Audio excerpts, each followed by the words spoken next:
Welcome to The Thought Card, a podcast about travel and money where planning, saving, and creativity leads to affording travel, building wealth, and paying off debt. We are the Financially Savvy Travelers. Hey, Financially Savvy Travelers, and welcome back to another episode of the Thought Card podcast. Has anyone else noticed how expensive summer travel is this year? With gas prices hitting digits we haven't seen before, along with fuel prices driving up the cost of airfare, and the overall surge and excitement in a domestic and international travel again, travel this summer is pricey. So now is a great time to chat about how to save money on summer travel, like tracking flight prices and tapping into your points and miles stash you've been hoarding over the last few years. Yeah, I'm looking at you, and I'm also looking at me. We're calling each other out. But before we get into it, I wanted to take a moment to acknowledge first and foremost how well two recent episodes in particular have been doing so far this year. In episode 96, we covered how investing in the stock market can improve your financial outlook. And also in episode 102, we talked about how to define your travel style. And it seems like those episodes really piqued your interest, huh? So thank you so much for listening to these episodes, sharing them with your friends, and hitting me up on social, sharing your thoughts.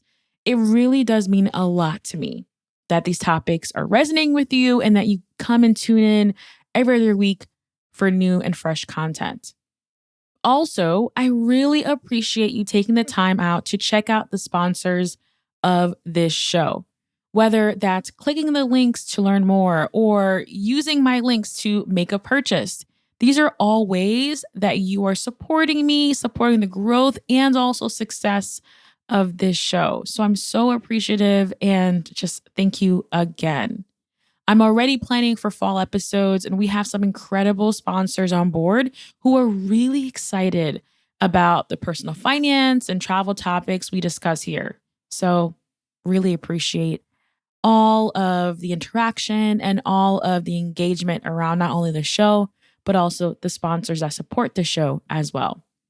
Now, this episode is made possible with the support of She Podcast Live, a 4-day event that will teach you everything you need to know about podcasting, from refining your skills to growing your audience, building an engaged community, and making money. You'll learn from some of the top female podcasters in the world, like moi, and walk away with all the tools you need to reach your podcasting goals. So register now and join us in Washington, D.C. this October. Listeners of the show can use the coupon code TTC to get $50 off their ticket. Purchase your tickets today at shepodcastlive.com or head over to the show notes to access the link. All right, so I have 12 tips to share with you today, and I've broken them down primarily by 3 spending categories. So how to save money on summer travel via accommodations, transportations, and things to do. So let's go ahead and get started. So let's talk about accommodations first. So my first tip is to book hotels with free parking and free breakfast. We want to bundle in as many valuable perks as possible reflected in our nightly rate. So free parking can save you anywhere from $15+. That's how much me and Kyle actually spent at a recent hotel. And it was valet parking. They only had valet parking and we got hit with the $15 bill afterwards.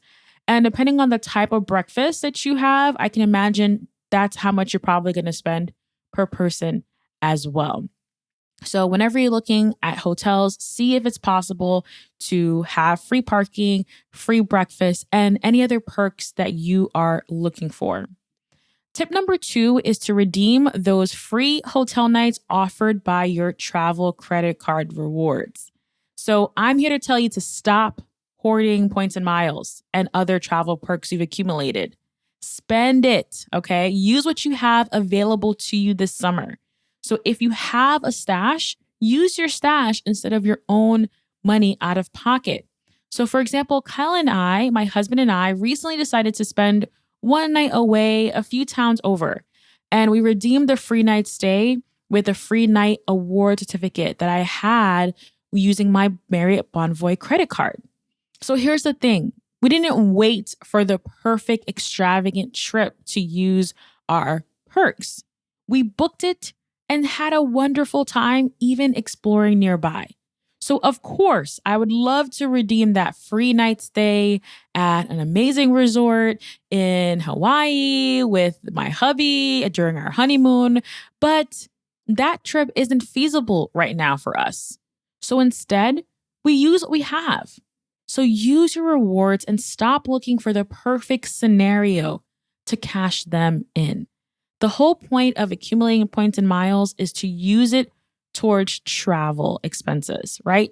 So as travel expenses are getting a lot more expensive, now is the time. Now is the time to use it and free up some of the cash that we may need for other things down the road. In addition to redeeming those free hotel nights, don't forget about using those credit cards to actually reimburse you for travel purchases or erasing different travel purchases. So, for example, the Capital One Venture card that I have allows me to get reimbursed for travel expenses. And I'm going to make sure I'm doing that this summer and beyond. So, use what you have.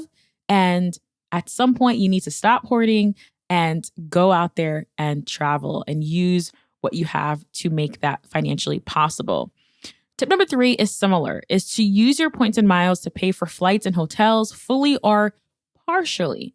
So yes, you can absolutely use your points and miles to take care fully for a flight, fully for a hotel or different travel experiences, but you can also use it to partially pay, to partially offset the costs as well. Now, I don't want to encourage you to be wasteful. If there's an opportunity and you're looking at it and it doesn't make sense, like they're asking for so many points and miles to redeem and it just doesn't make financial sense, okay, I understand that. But I think a lot of us are looking for the perfect travel scenario. We want to use this to go to a X destination, which may not be feasible right now. So we're just kind of waiting and waiting and waiting and waiting. So stop waiting for the perfect setup, the perfect scenario to cash your points and miles in and to have some of these costs alleviated this summer. All right, so we're going to be moving now into the transportation section of this episode, and I have some more tips for you here as well. So tip number 4 is to use an aggregator like Google Flights to compare prices and track price fluctuations. So Google Flights is a tool that I use. I really like that you can track flight prices using Google Flights and you get email updates and alerts when the price changes. So if the price ends up dropping, you know, okay, this is on sale. This is a lot cheaper. So let's go ahead and book right now. So I really do think this is a great opportunity using Google Flights and or other platforms that have a tracking ability to kind of stay in the know and find those discounts as soon as they happen. Tip number 5 is if you do see a cheap flight this summer, perhaps when you're using Thrifty Traveler Premium, book them quickly. Deals are selling out so fast this summer. And if you're wondering what Thrifty Traveler Premium is all about, well, Thrifty Traveler Premium notifies you when a great deal pops up.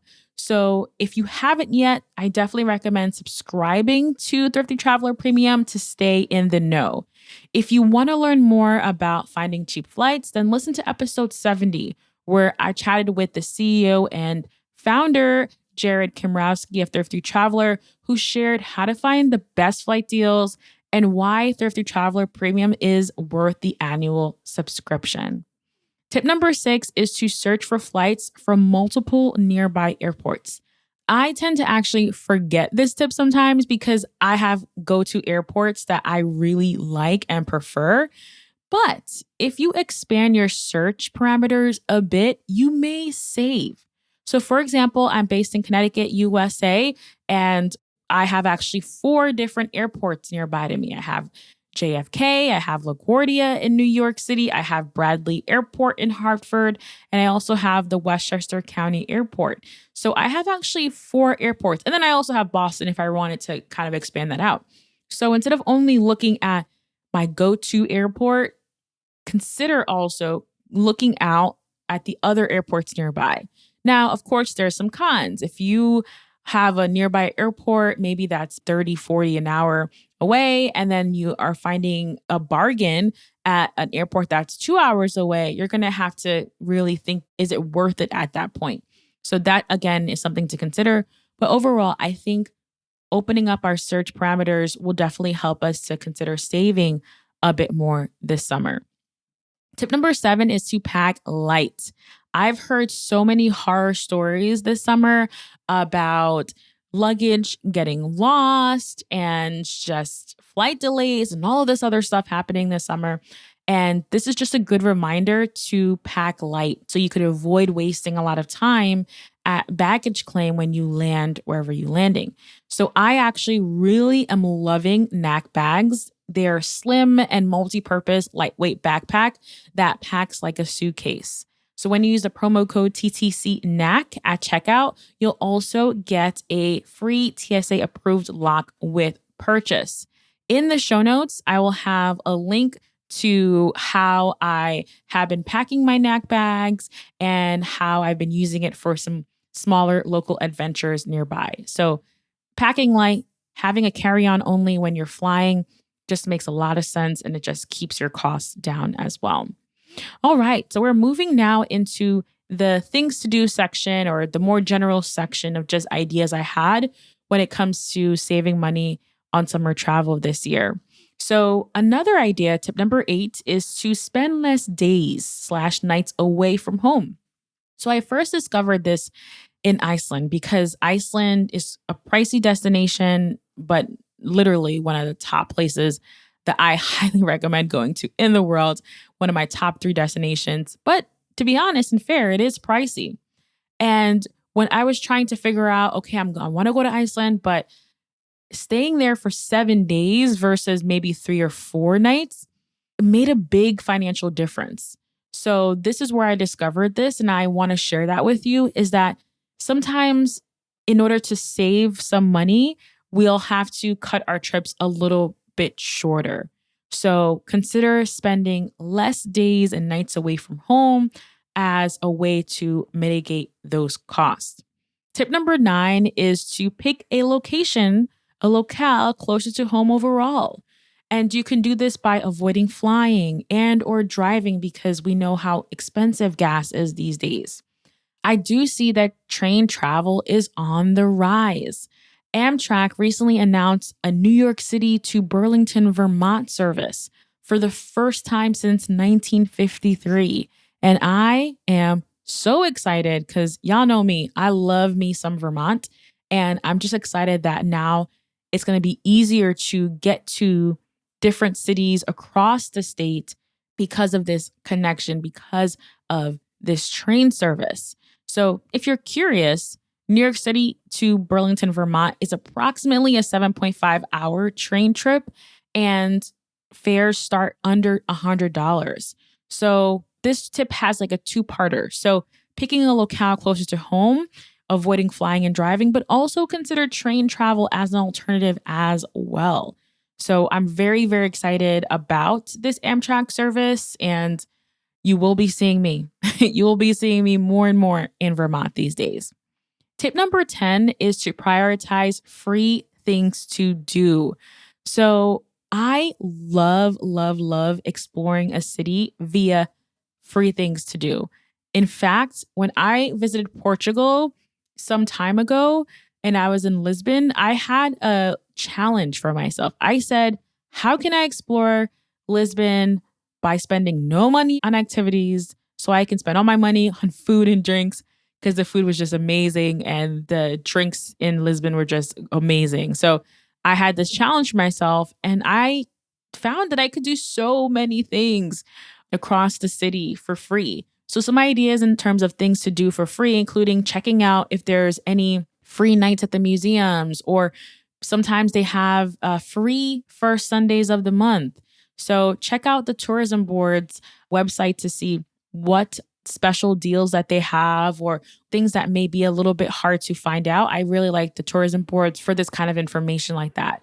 Also, for example, in Connecticut, kids can go to the museums free this summer, accompanied by one Connecticut resident adult. So for us living in the state, we are so excited about this because we're like, hey, we could really explore with our family and take advantage of just being able to visit all these different places without coming out of pocket for it. So I'm very excited. So just be on the lookout for deals like that, free museums and free offers that your city or destination may have. Again, hiking is one of my favorite free activities and things to do. Great way to get outdoors and experience with nature, reconnect with nature. So hiking, if your destination has great hiking trails, that may be something to do. I also wanted to point you to self-paced walking tours, like audio walking tours, perfect for slow looking and roaming, offered by Gesso, currently available in New York City, Florence, Rome, and Venice. If you're on a tight budget, there are some free tours to get you started, as well as paid ones. So if you're looking for a self-paced audio walking tour, check out Gesso via the link in the show notes. So again, I definitely recommend prioritizing free activities and free things to do at a destination so you can spend less and free up your funds for other things. Tip number 11 is to visit local grocery stores and stock up on snacks, drinks, and buy pre-made foods like sandwiches and salads, etc. So this is a great opportunity for you to keep your costs low by eating out less and having some snacks and having some low-cost foods on hand by going to the local grocery store. So late last year, I was visiting a small town in Vermont with a friend. We did like a DIY riding retreat and we visited the local grocery store. We got snacks. Made sure we had our drinks. Got sandwiches and things like that to just allow us to kind of save money on lunch in particular. And at dinner, we were able to go to a fancy restaurant and it just allowed us to save some money overall. And then my last tip for you, my last of the episode is to BYOB, which is bring your own bottle with you.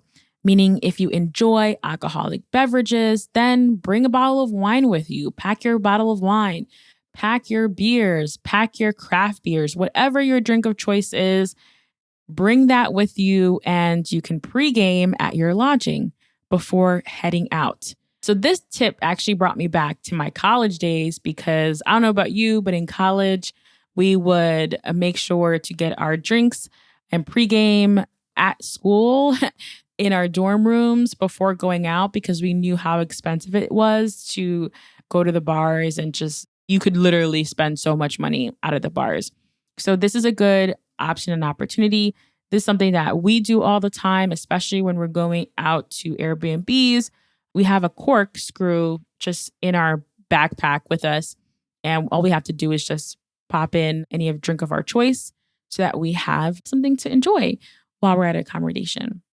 All right. So in this episode, I shared quite a few ideas and ways that you can save money on summer travel this year. And I would love to hear from you. How are you saving money this summer? Hit me up on social. I'm at The Thought Card on Twitter and at the Danielle Desir on Instagram, and share your insights. All right, financially savvy travelers, that is all for now. I will see you in the next one. I hope you enjoyed this episode, but don't forget there's way more where that came from. When you become a supporter of the show, you'll get bonus episodes, additional tips on affording travel, real-time updates, as well as strategies for building wealth and creating multiple income streams. Head over to thoughtcard.com/join to support. Also, be sure to follow me on Instagram. I'm at the Danielle Desir. Slide in my DMs and share with me your thoughts about this episode. What did you enjoy? What stood out to you? Let me know. I'd absolutely love to connect with you outside of the podcast. See you in the next one.